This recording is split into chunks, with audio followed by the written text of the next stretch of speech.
I know that song.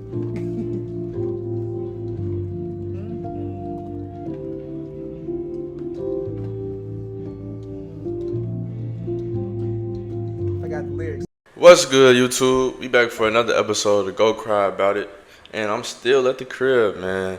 I got some positive feedback on the last video, and I'm not really in no rush to get back to the studio. So these videos real easy to get off. And in the background, we got Wu-Tang, we got Future, the GOAT, of course.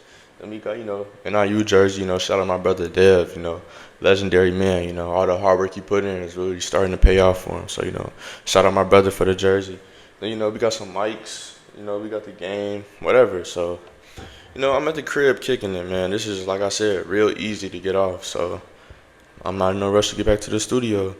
But I'm starting this episode today because it's been brought to my attention that, every time that LeBron loses, we tend to blame his teammates and not him. And, the argument is like, he's the star, so the blame's always going to fall on him. And notice how I said star right there, bro. LeBron went out yesterday against the Atlanta Hawks in overtime. He dropped 39 points, 10 rebounds, 11 assists. And like I said, notice how I said star. LeBron is not God. LeBron out there nearly had a 40-point triple-double, and it still wasn't enough to carry his team over the top. LeBron nearly needed a stretcher, a walker, a cane, and a wheelchair. He was out there bent over. No diddy. He was out there bent over, tired. 40-point triple-double, and that still wasn't enough. And with that being said, do you know if Cam Reddish would have scored at least one basket equating out to 2 points, that the Trae Young buzzer beater, however you want to call it, that would have never happened, or the game would not have came down to that. Cam Reddish had a donut, 0 points.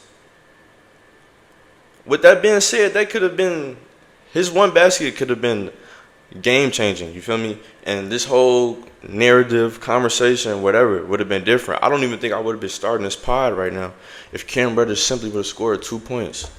So it's like, when LeBron loses, it's like his teammates are to blame. Like, look at that. How can you argue that, bro? A donut, 0 points, and D'Angelo Russell, he didn't even score double digits. He had 8 points, and I'm not even gonna, I'm not gonna get on him too much. I'm not even gonna talk about him too much because Bron just came off an 8-point performance. He didn't score double digits either, not too long ago. So, you feel me? It happens. But you know what's going on at the Lakers franchise? It's like the company, right?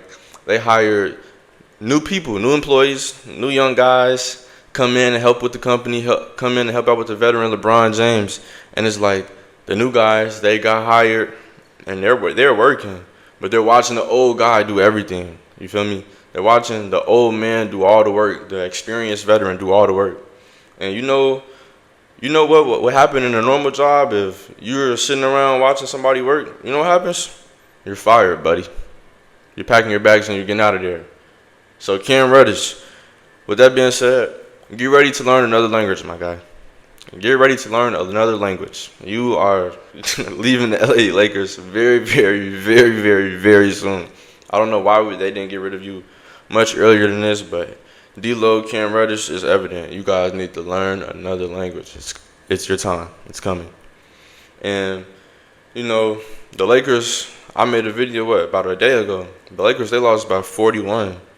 And, they was able to compete with the Hawks, keep up enough to go to overtime and then lose by 2. So I guess, that's a difference. I guess, I was heard, and whatever the case may be, I said that we needed competitiveness. And, going to overtime, losing by 2, that's competitive, bro.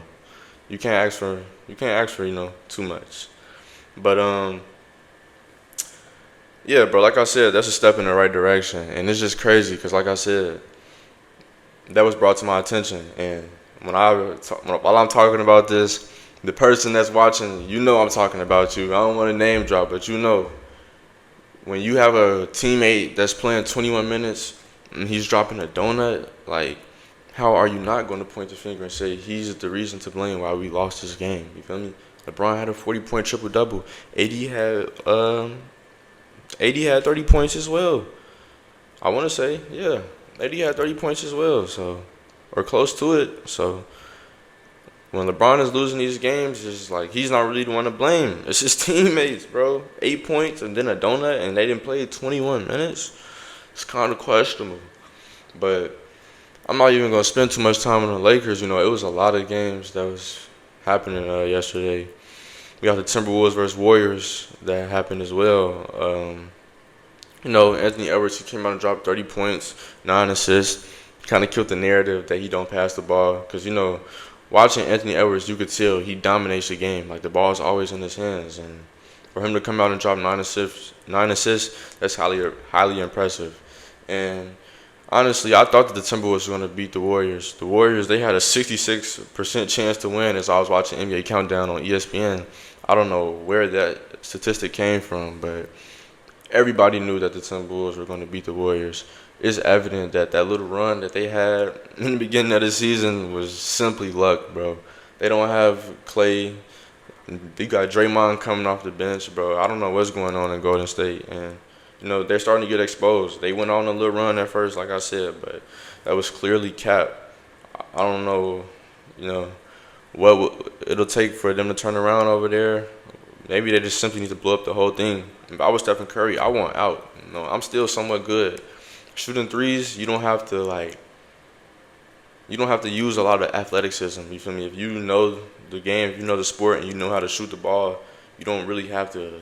You know, your age isn't going to affect how you shoot the ball. So, if I'm Stephen Curry, I want out of Golden State. If I'm Draymond, I want out of Golden State. Speaking of Draymond, like I said, they had him coming off the bench, and that wasn't, you know, a normal thing for Draymond. And they panning the camera over to Draymond, showing his face while he's sitting over the bench. And you know that kid that, you know, got recess on the wall or whatever, that's exactly how Draymond looked. He looked salty, bro. So with that being said, it's time to blow up the whole Warrior situation. And the games yesterday wasn't too bad. Like I mentioned with the LA Lakers game, you know, I guess I was heard. It's a step in the right direction.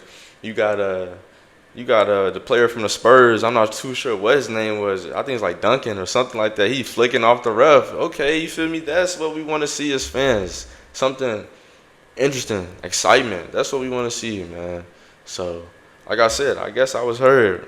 And then before the Timberwolves and Warriors game, we had the Bucks versus Celtics. We obviously knew who was going to win that game. It's the Celtics, bro. They're too top heavy. No Diddy. Like, they got 3 stars. How can you compete with that?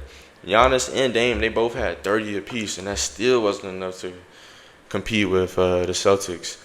And it's just like, Chris Middleton, you're supposed to be a part of the Bucks' Big Three. And with that being said, bro, if you're part of a Big Three, you and Gary Trent cannot have the same amount of points. That's completely unacceptable. And Bobby Portis, you too, bro. You were stepping up the last 2 seasons. So with that being said, it's just like, again, you can't really always blame the stars. Like these others, Chris Middleton and Bobby Portis, you guys got to step up and help out with the win, because every point matters. Every defensive stop matters. Like everything matters in the sport of basketball. So like I said, Chris Middleton, if you want to be a part of this Big Three with Dame and Giannis, you can't have the same amount of points as Gary Trent. It's literally unacceptable. But I just really started this episode off with the whole idea of, like I said, when these stars, they go out and do everything that they need to do, it sometimes are the role players' fault that the game is not won. As you can tell with the Lakers and as you can tell with the Bucks, you feel me? So, hey, like I said, man, sometimes it's not always the stars' fault. And the viewer that said this, you know I'm talking about you. And it's all in love, of course, but it's just facts, man. And if y'all think otherwise, of course, like, comment, subscribe. Let me know how y'all feeling, man. But that's the Go Cry About It podcast, quick little episode. And just like that, we out. I know that song.